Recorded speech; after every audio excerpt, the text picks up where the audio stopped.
has taken cognizance of this and introduced several series of reforms, including the much talked about national biofuel policy in 2018. Under the policy, the government has set targets and mandates of 20% blending in ethanol in petrol and 5% by 2025 for diesel.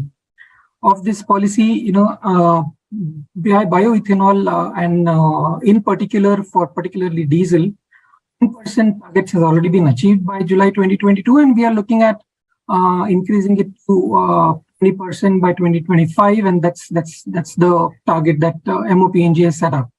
So with this as an impact, we had seen that it has been major success as far as ethanol blending is concerned. This has also resulted in a saving of around 41,000 crores worth of fuel imports and reduction of around 27 lakh tons of GHG emissions. One of the 7 key drivers of change that Modi has talked about is also with respect to greater reliance on domestic source to drive biofuels. This definitely shows strong government intentions on expanding bioenergy ecosystem in India. However, as we all understand, there are several challenges that exist while we have made significant progress on ethanol front. To discuss this today, we have the eminent panelists from the industry. Let me introduce you to the panel members for the roundtable today.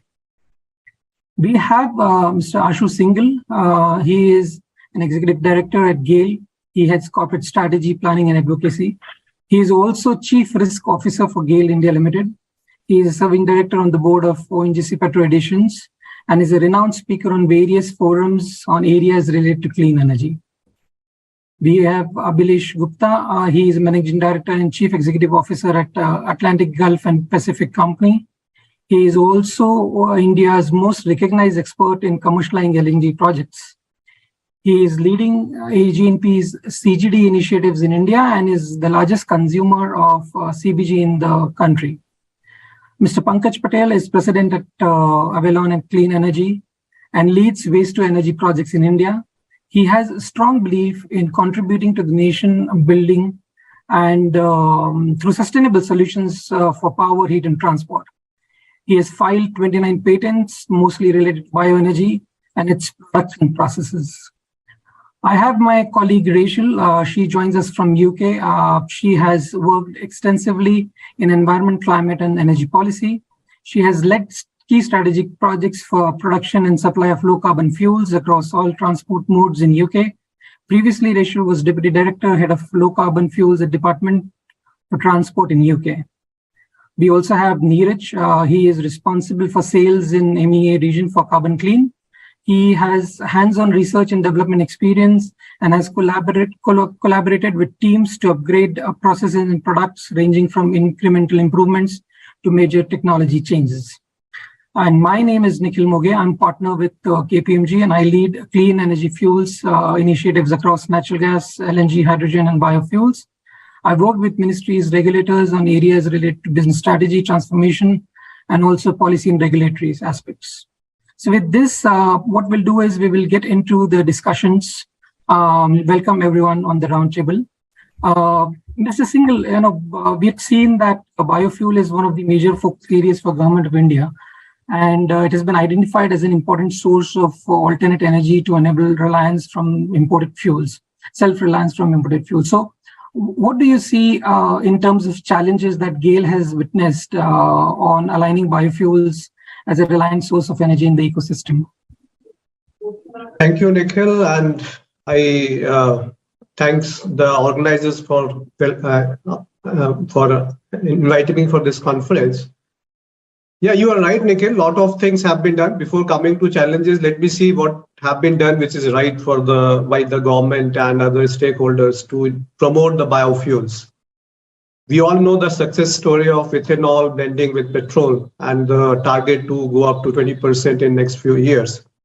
Going with the same theme, the government has introduced under this national biofuel policy a scheme called SATAT, which is the sustainable alternate towards alternate fuels, basically sustainable fuels, promoting sustainable fuels, and the compressed biogas. And in this, several initiatives have been taken to promote this fuel by allowing procurement at a fixed price, and which is a substantially good price and maybe higher than the price at which the gas is being procured. So that enables the entrepreneurs to invest in this model and put their plants on compressed biogas. So the target is very stiff, like almost 5,000 plants are to be set up in next few years, maybe 5-6 years time. And also the other part is that whatever feedstock is given for this plant needs to be disposed of, because substantial part is coming as fermented organic fertilizers. So offtake of that is one important field which comes into it. Second is the availability of the feedstock. So the fertilizer plants, fertilizer policy has been initiated to offtake that fertilizer, which is to be take off by the fertilizer companies. So several initiatives is taken. Then again, it is brought under white category for pollution control board. So the projects get clearances quite early. Then promoting the financing, several banks have been given soft loans for these schemes because they are green in nature. Now, these are some of the initiatives which have been given by the government and also other stakeholders, including GAIL, to promote compressed biogas. So if we have to see that 5,000 plants have to come up, then it is more than 1.5 lakh crores of investment will be put up into these plants. So this is substantial financing will be required for these projects. And on top of it, almost 15 million tons per annum of potential exist. That is around 50 MMSCMD of gas, which can be produced from these plants. Although it is a start, which is small beginning of sort, and almost 40 plants are commissioned as of now. And GAIL has started 8 plants.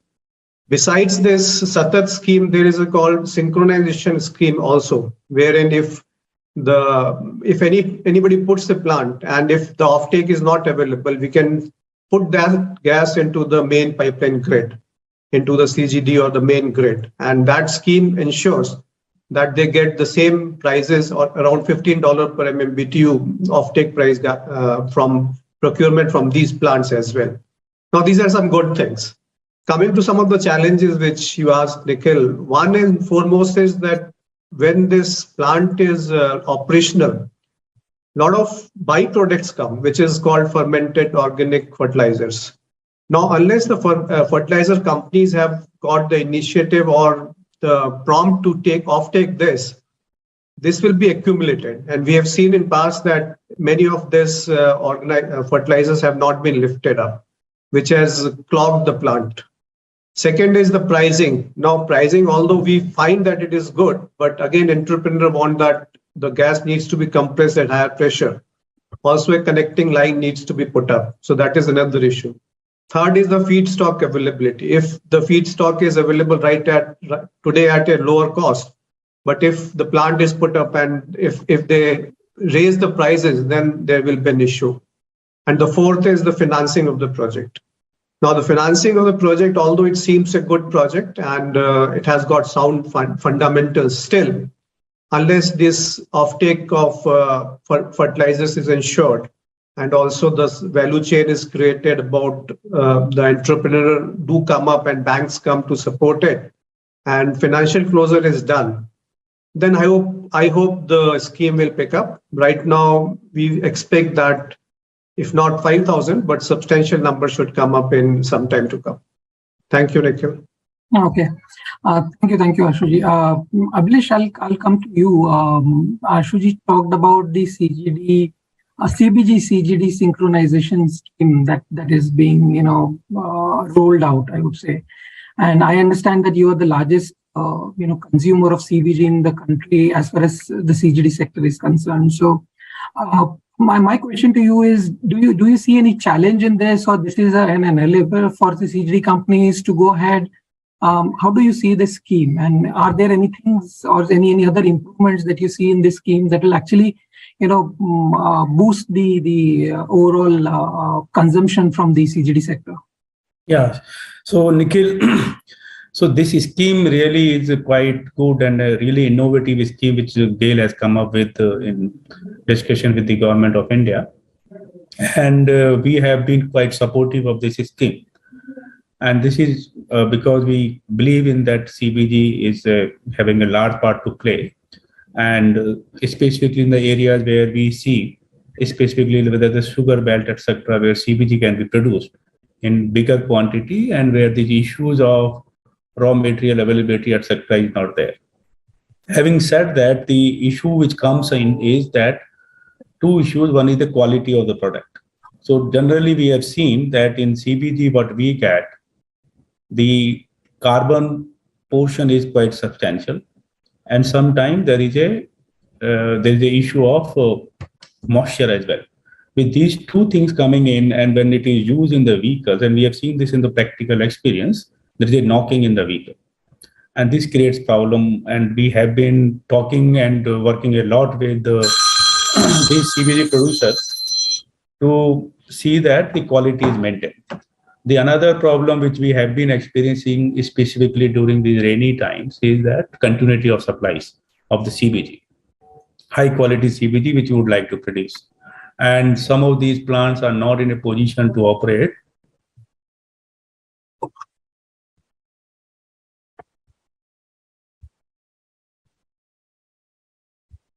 Can be taken care with technological improvement and providing more kind of further filtering the process. But I sometimes feel quite surprised that the two kind of schemes are being there. One is synchronization scheme, where CGD industry is being asked to procure CBG. The another one is with respect to Satat scheme, where oil marketing companies are asked to protect infrastructure. Now, two parallel infrastructure are being created for a similar kind of a customer in a similar product, and which is creating quite a big confusion among the CBG producers as well. If we have to, why there is absolutely no need to duplicate the infrastructure. CGD industry in any case is putting in the infrastructure. They are in a better position to manage even the logistic cost. One individual CBG producer will have a substantial logistic cost, even while putting the compressor or transporting it by way of LCV. Then a CGD industry, which is already operating substantial number of LCVs and also the CNG stations. And if you don't have continuity of supplies, these CBG stations, which are largely depending upon the CBG by OMCs, they don't have supplies for number of hours or number of days in a year. And that creates, again, a very big issue for the user. So if it is synchronized in such a fashion that CGD industries are being asked or promoted by some incentive to take the CBG, it will be a overall development, and in a completely smooth development can happen. So I think these are the few things which we need to look at. And the another problem which we face, and I didn't think that it was a bigger problem, but when practically we implemented, is GST versus VAT. How do you manage CBG? Sometimes the CBG is being used 8 hours in a station and remaining 16 hours we are selling CNG, and then you are stuck with CBG versus CNG tax regime. So this tax regime has to be solved. Otherwise, we are continuously facing the same problem. Some stations have to be identified, earmarked for CBG, and some stations have to be identified and earmarked for CNG. And some stations are earmarked and identified for CBG, and CBG is not available. Then what do you do? So I think the right steps have been taken, but some few steps have to be taken more, so that duplication of efforts are not there and tax implication is in place. Sure. Thanks. No, so quite a valid input, Abhilash. Just for everyone, at the end of this roundtable, when we prepare briefs, and we also submit these briefs to MOPNG as a longer write-up as a part of our Enrich program. So I think these inputs will be quite handy. I'll turn towards Pankaj. Pankaj, you have been in the supply chain business for ages, as you say, and you've done so much work on the supply chain side of the biofuel industry. There have been several supply chain related constraints such as feedstock availability, aggregation, so on and so forth, that have been cited as the challenges for producing all type of biofuels, not only CBG, but all type of biofuels in the country. So what's in your opinion could be a possible simple solution rather than getting into too many complex areas to, manage these things? Because, we talked of farmers, we talked of VLEs, we talked of so many things coming into the picture, but then we have still not cracked the code for what is the best supply chain model that can be done. So maybe, I don't expect that we can crack it today, but maybe directionally, what do you think, we should look at it when it comes to supply chain for biofuels? Thank you, Nikhil, very much for inviting me to express my view on this subject. First of all, we are focusing on development of bio feedstock for biorefinery industry since 2008. And we have done characterization of almost 1,500 plus varieties of agricultural leftover. Could be plant residue, could be crop residue in India and also in other part of the world on chemistry, physics, and biology. And try to create business chemistry, how to create value, starting from heat substitute, energy substitute, and petrochemical substitute product. So in last 11, 12 year journey, we have set up bio pellet plant just to supply to utilities so that they can do co-firing as a part of their carbon mandate. We have set up plant in North America, we have set up plant in West Africa, we supplied in Europe, and we have 3 plants in Gujarat also. Parallelly, we also focus how to create lignocellulosic ethanol from crop residue and also from medicated vegetation like prosopis, julifera pod, or bamboo plantation and sweet sorghum, etc. But it was a monolithic product approach. And we also tried to eat carbon dioxide on platform of marine microalgae cultivation. So it is effort-stretching work. And on the ground in Gujarat, we are primarily based in Gujarat. We try to collect agri residue as much as possible with support of all the farmers and rural youth. So we focus in 3 districts of Gujarat. We have created or set up a collection center model. But believe me, this is effort-stretching work. And money is not only issue, but ownership of agriculture waste is also an issue. There are a lot of nuisance involved in it. Again, it is a seasonal. Quality is not consistent. So if you are targeting biofuel production, maybe ethanol or dropping fuel or biodiesel, process stabilization is largely dependent on the quality of feedstock. So we see challenges. We can definitely create bio pellet just to replace coal or lignite because their quality is matter, but not to an extent, right? So what we realized that instead of depending solely on collection model, entrepreneur must have hybrid model where 30% material can come from the collection mechanism, although it is difficult, but still it is a source. The second approach could be a promotion of agroforestation in existing the land where without changing the crop pattern of the state. So without getting into conflict, one can promote agroforestation. And whenever there is a lean season like monsoon, you can always have a feedstock from the plantation. So that will minimize the dependency and uncertainty of availability of fuel. And third, if I'm an entrepreneur, if I want to set a biofuel facility, I must have 30% production, which is by me. If I have that land parcel available or policy support available, then nothing like it. Because once I have a 30-35% base raw material in my control, then I can protect my business model from many uncontrolled variables. And it is not for year 1 or 2.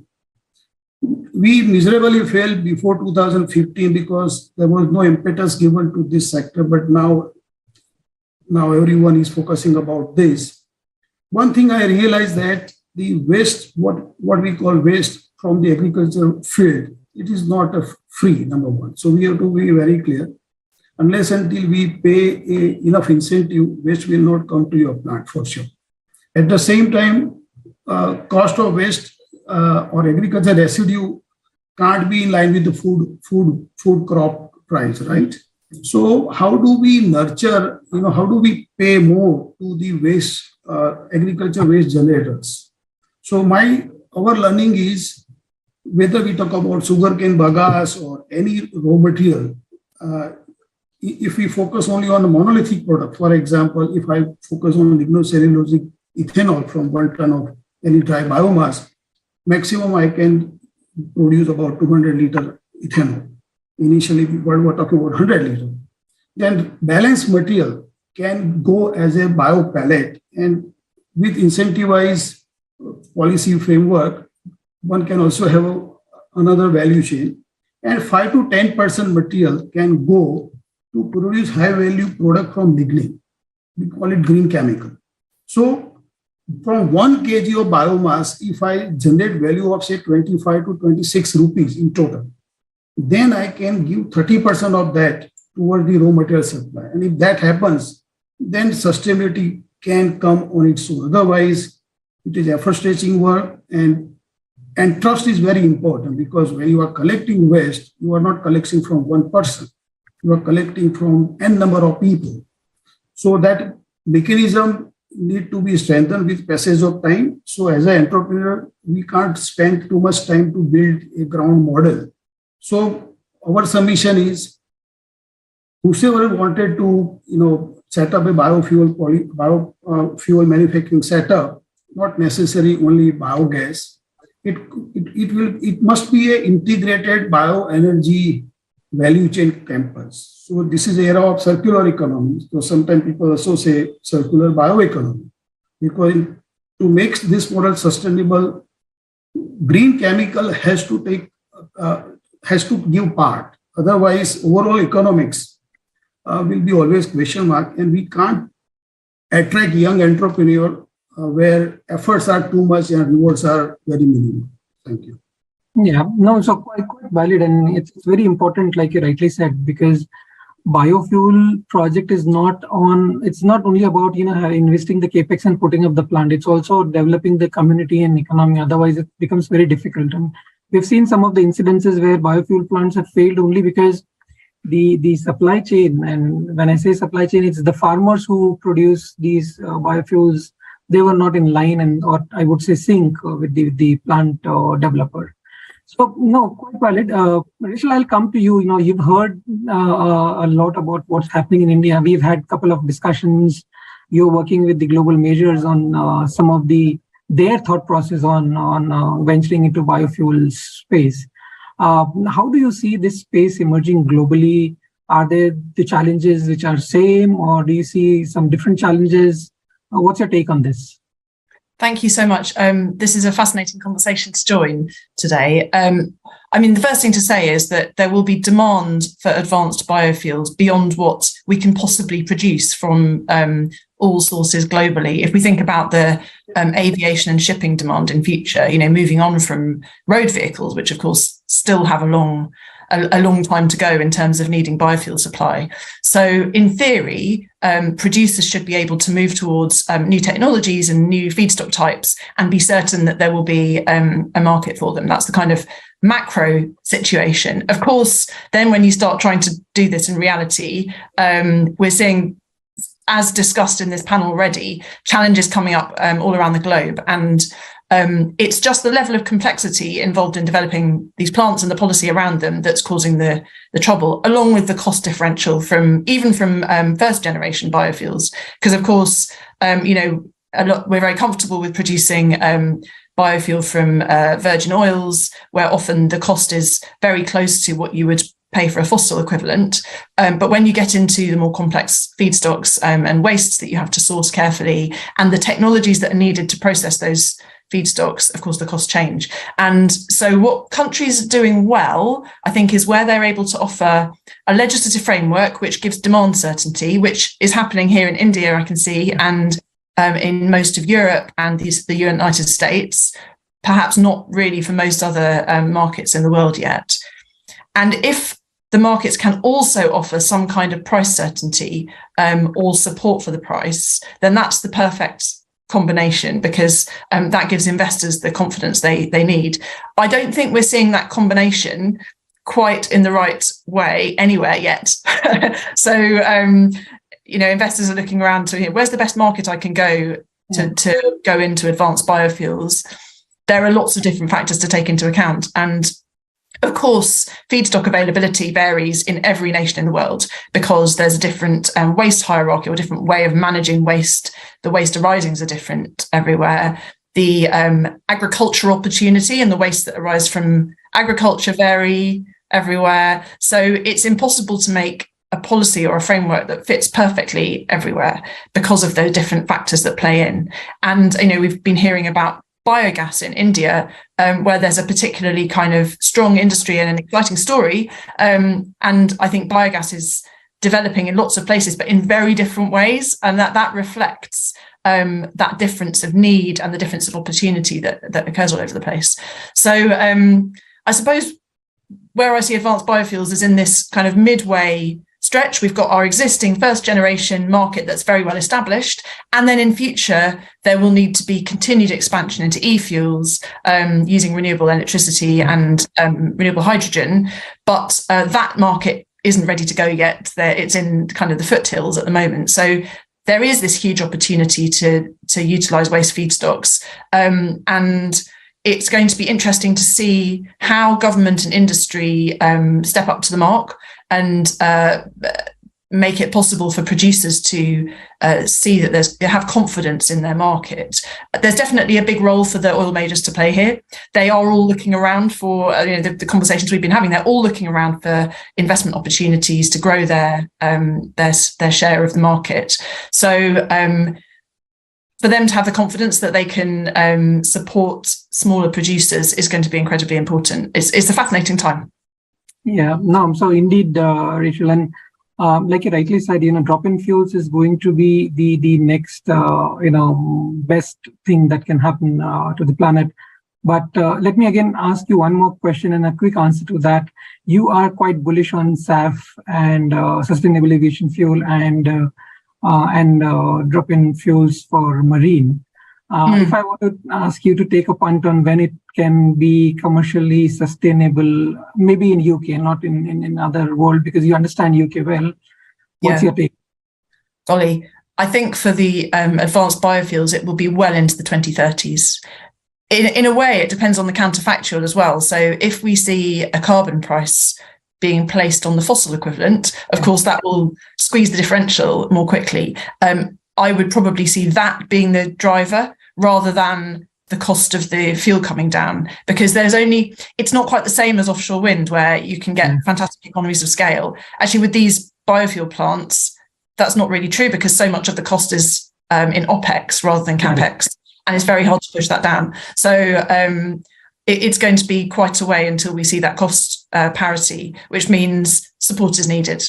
Sure, no, definitely. And biofuels, it's more decentralized in nature rather than other renewable energy fuels where we're looking at large solar plants or even for that matter large scale offshore wind turbines. Exactly. Technology is one of the major aspects, Rachel, we have discussed, and this is something that's the reason I requested Neeraj also to come in and share his perspectives, because there are varying kind of technologies, even in India, that exist for various types of biofuels, and there are implications of varying kind of technologies. So, in that sense, Neeraj, just coming back to you, how do you see, the indigenous technology story panning in? What do you think what are the key enablers in developing the indigenous technologies, specifically in this space? What are your views on that? Thanks, Nikhil, for inviting for this event. Coming to your question, the technologies available, especially related to Indian biogas sector, have significant limitations, starting from scalability to recovery of product, as well as they have higher operating expenditure. So due to which the Indian biogas projects or industry suffers, it gives a negative outlook to the biogas industry, which is still at a nascent phase in our country. The need for the biogas industry is to have a technology that can deliver recovery of methane up to more than 99% and purity of 97 to 98%, which is equivalent to natural gas.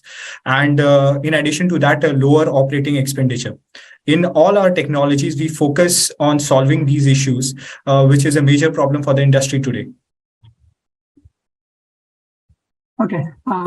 There's one more question. So when you say that there are issues with respect to the quality and quantity, is it because the technologies are complex, or it is because there are takers for these low-end, I would say, technologies which are available in the country?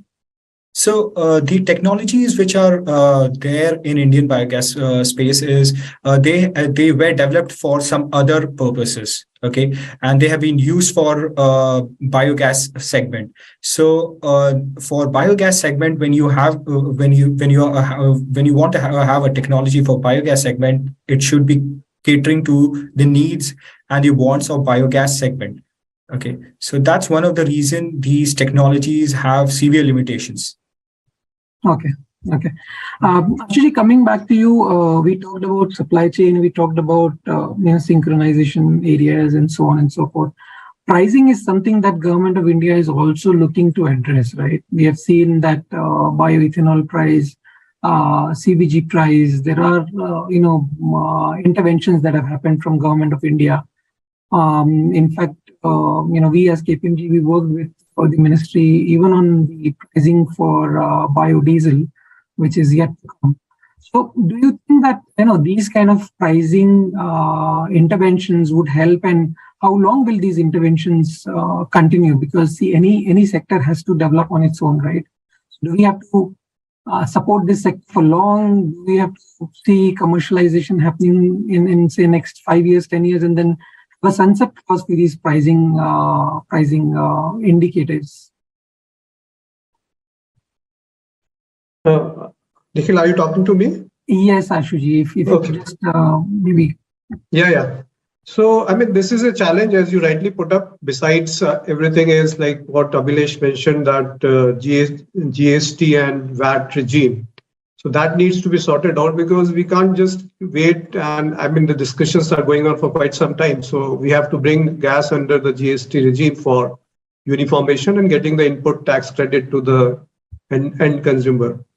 Now, having said that, you are absolutely on bank that we can't support any industry for a very long period. Although we can give green premium to, like in many countries are giving, for either putting the taxation on the emissions and or promoting the green energy.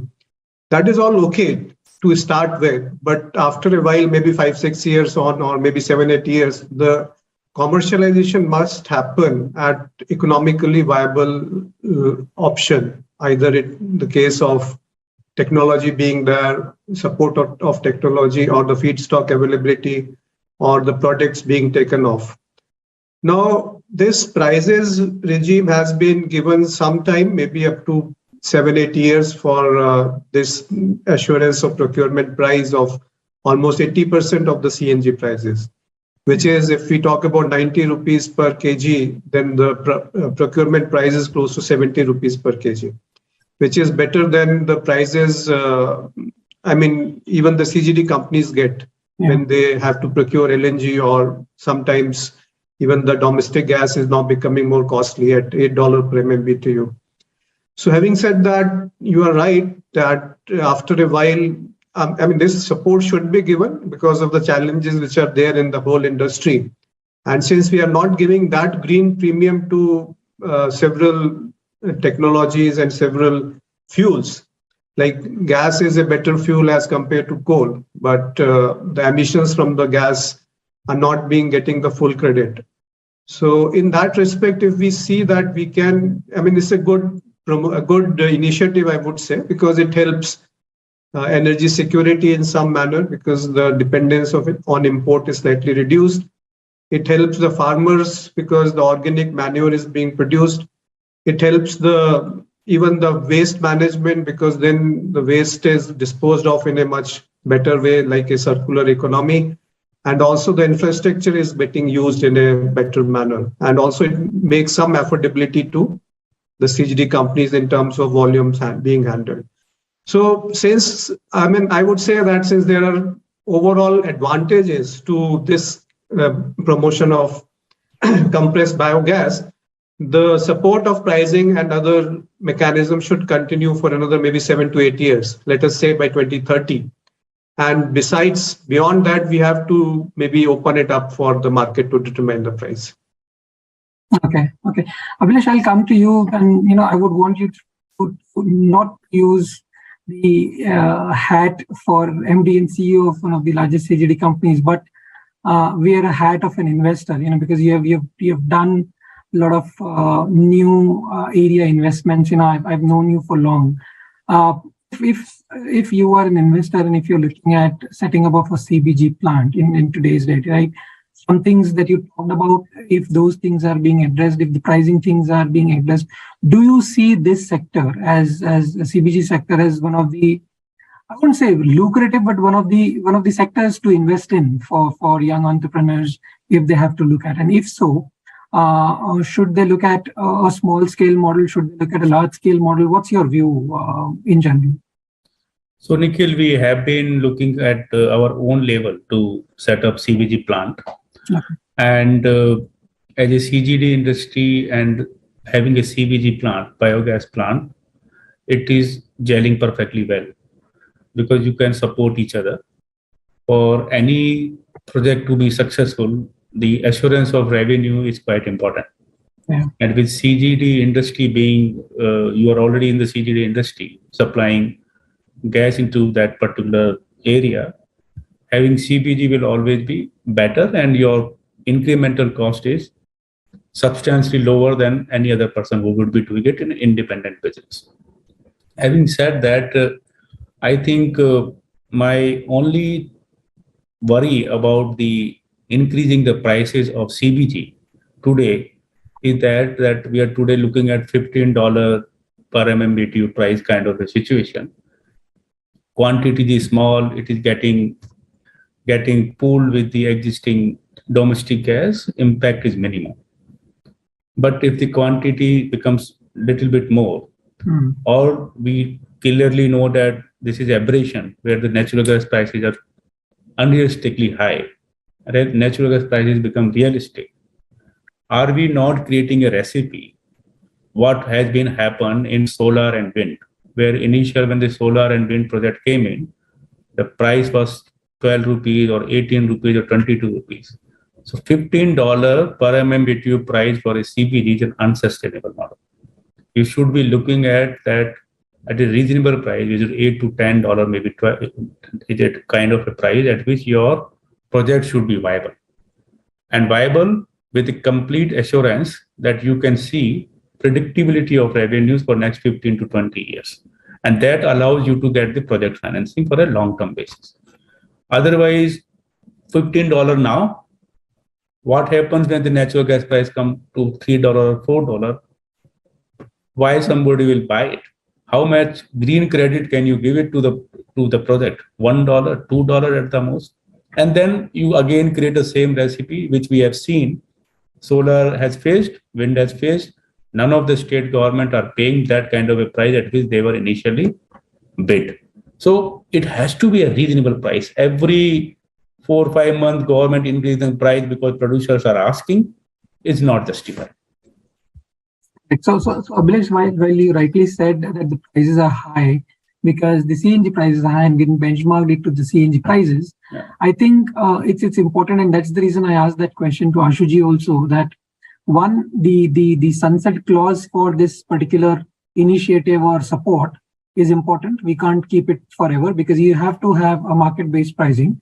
Maybe not now, but another 5 years or so. And that's the reason for investors also, it's important for them to know that these kind of prices will sustain for 5 years, because I've been speaking to several investors, and the first question that they ask, not only in this sector, but other sectors, and Abhilash, you're aware of these questions, is that, will this policy continue next year? While it has been announced, will this policy continue for next year? So I think as an industry, what I feel is that, one, we should have a clear indication, or the government should have clear indication in terms of how long will this policy continue, and a reasonableness for any kind of price support that they're giving. So I think that's what I'm hearing from you, Abhilash. Yeah. Otherwise, you will not get project financing on a long-term basis. Yeah. Very clearly, and you will just be burning your hands. No bank is going to finance this kind of a money at a presumption that you are having a price support at $15. No, a valid point. Pankaj, coming back to you, and again, something related to supply chain, we have, also discussed this where with some of the IFIs, including ADB, where we are working, and there are certain models that we were thinking of, which would or which could support the supply chain for a series of plants or series of projects. The biggest challenge that's coming in is that while we are talking of these kind of models, there is no standard contract per se which is there. So everything is on, your and my relationship with the farmers, right? And that's how it is been developed. Unlike other commodities such as gas, where you have take or pay, or we have certain clauses which can be, used as and when required. Now, with farmers, this will not hold true, right? You can't bind them with certain contracts. Now, this is something that we have been scratching our heads in terms of how do we see these things happening, because there has to be a corporate structure for any kind of supply chain system to work. So, what's in your view? How can we address this particular issue? Yeah, it is very important because the existing agriculture practice, what is going on the ground, they have main focus on either food, fiber, or fodder. So there is no it is not a wiser decision to attract or divert the attention of the farmers for producing what they are doing today. But there are some potential innovative model possible in our country. For example, in Gujarat, Kutch is a big desert-like land. So about 65,000 square kilometer is the area of desert. Now, recently, our government had decided to put up, 30,000 megawatt of solar, and they have allocated 150,000 acre land. So if we grow a dedicated grasses, which can be a feedstock for biogas or maybe for drop-in fuel, and if we use some leftover water from the nearby cities or town, which what we call it grey water, then it can be a new economic model or platform. Same way, big cities, whether it is Ahmedabad, Mumbai, Delhi, everywhere we have a huge quantity of grey water every day. And today we are struggling to utilize for safe utilization of these huge resources. If we can divert this grey water for non-edible application, vegetation, and if government has some marginal land parcel available near to this wastewater stream, then it is a win-win situation. And then round the year, water is available, round the year, feedstock is available, then you can have a plantation like bamboo and perennial grass like napier grass, which is compatible for biogas production or maybe ethanol production or maybe drop-in fuel. The important point is today, if I talk about biogas feedstock prospects, everybody knows it. If I repeat, please excuse me. Initially started with 2% total solid, and then it came to 9% total solid. Now people talk about 15-16% total solid.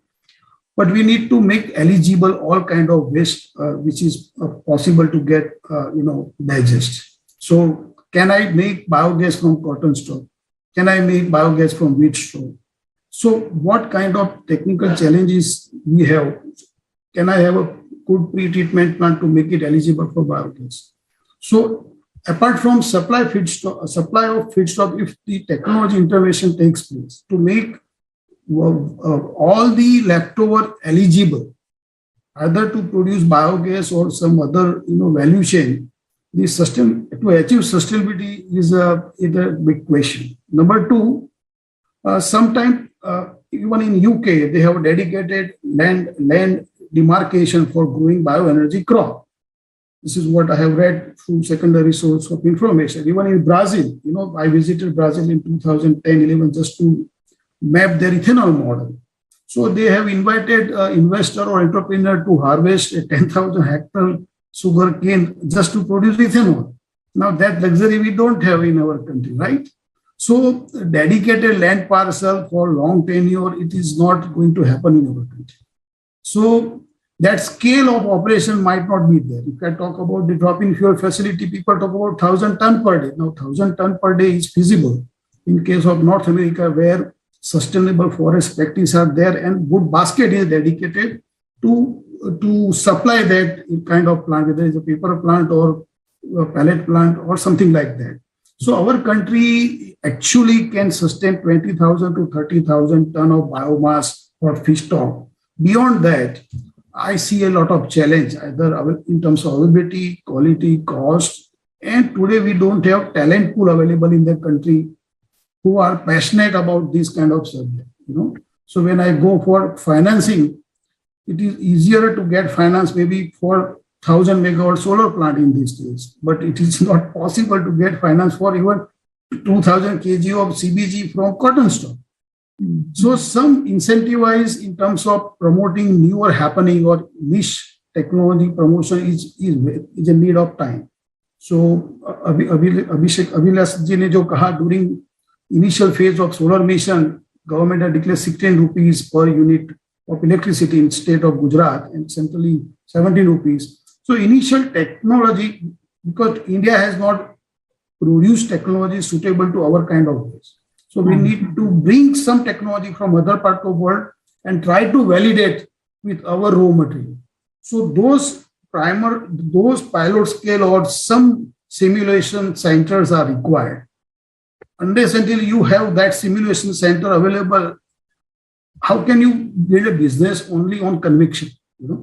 So some pilot scales, chain of pilot scale, I would say, is required where versatility can be achieved either in terms of feedstock qualification or in terms of value realization, instead of not only biogas, maybe multiple value chain. If both things get together, then this supply chain issue can be addressed. Yes, and also so valid points. In fact, having R&D centers is something that we have had discussed when we were working with MOPNG on some other stuff. We spoke to them in detail on these matters, and that is something that is being planned. But I think it's very, very important for us as a country to see that we have R&D centers where we not only test technologies but also test various kind of raw material. Pankaj, like you said, right, like cotton stock. It's been knocked out of, right? And if you go to a banker, they will not even listen to you. So I think that is very, very important. Rachel, one more point that we had here in India, and we're not so good in using carbon and carbon-related revenues and so on and so forth in this part of the country, right? While it's being done successfully in other European countries and worldwide. How do you see that as one of the major component in the overall feasibility or economics of any biofuel plant? So you mean the physical carbon dioxide, or the pricing of carbon? Carbon pricing. It's a very domestically reliant measure, because of course every country is pricing carbon differently at the moment, or on a regional basis, such as in Europe.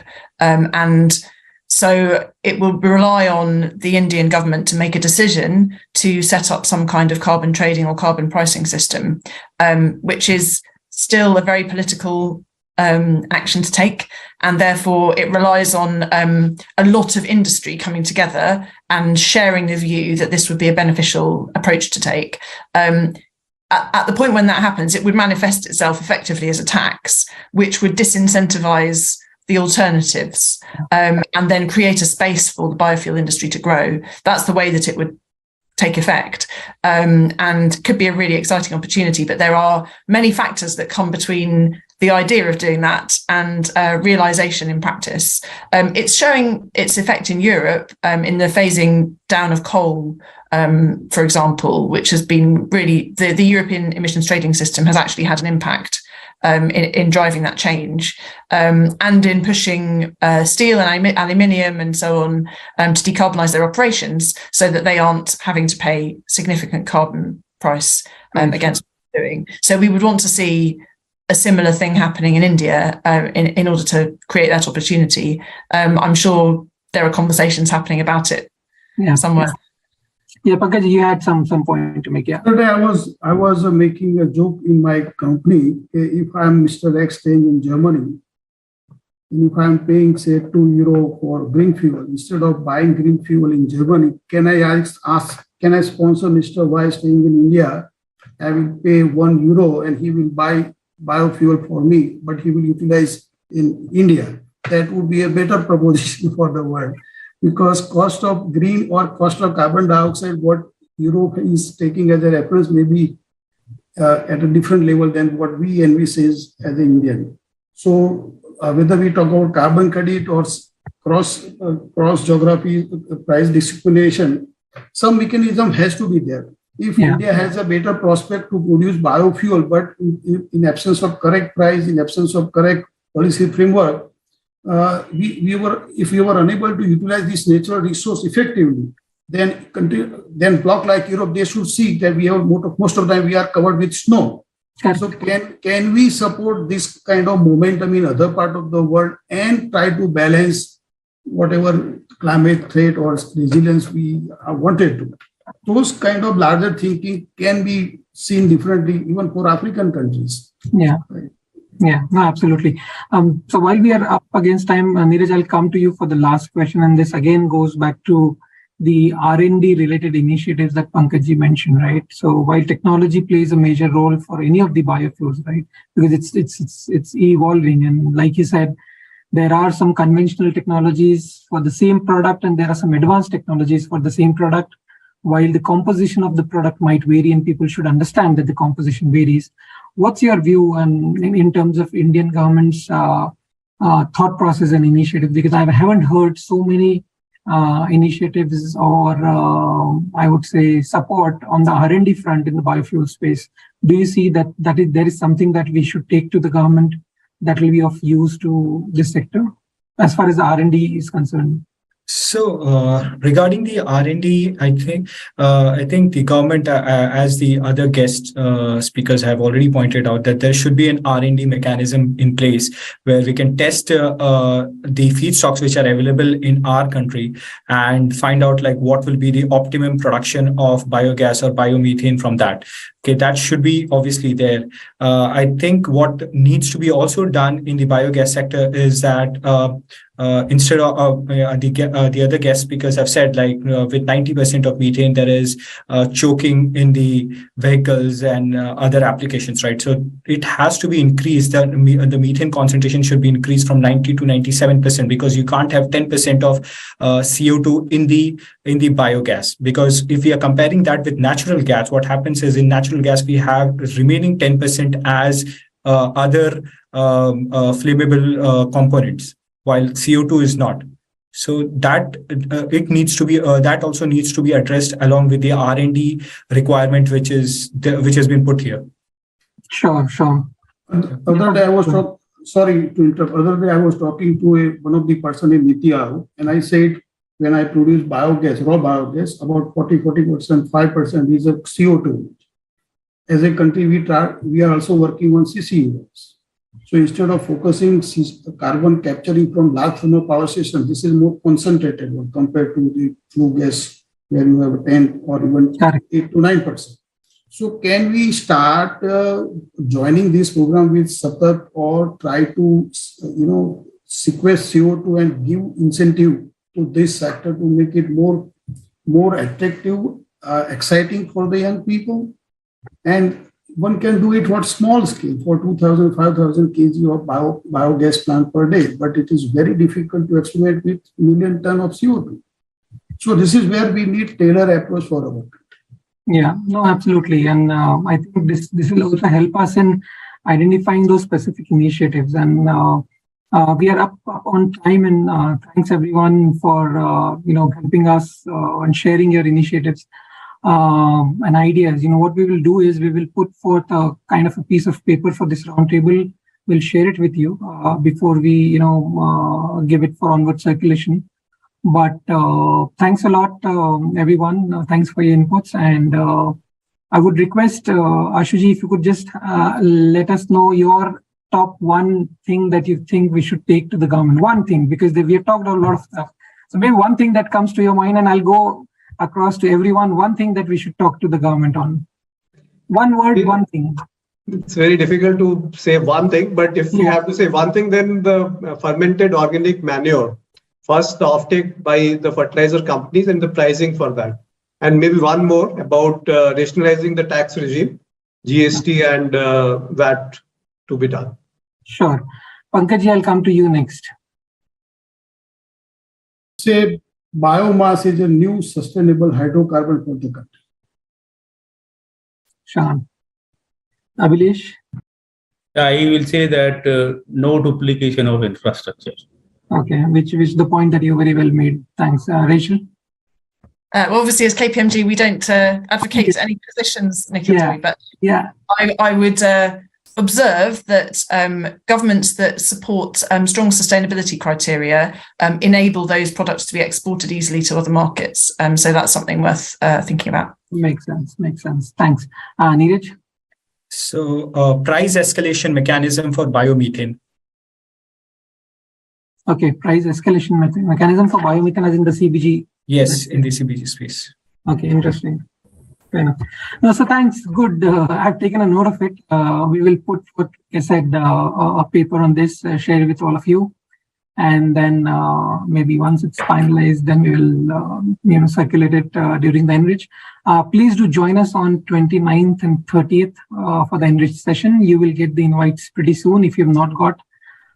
We have 2-day event. One is one day it's physical, one day it's live. Physical, if you could make it, I'll be more than happy. Maybe for the at least ministerial session, if you could make it, we'll be more than happy. So with that, I'll bring this to close. Thank you, everyone. Thanks for your time.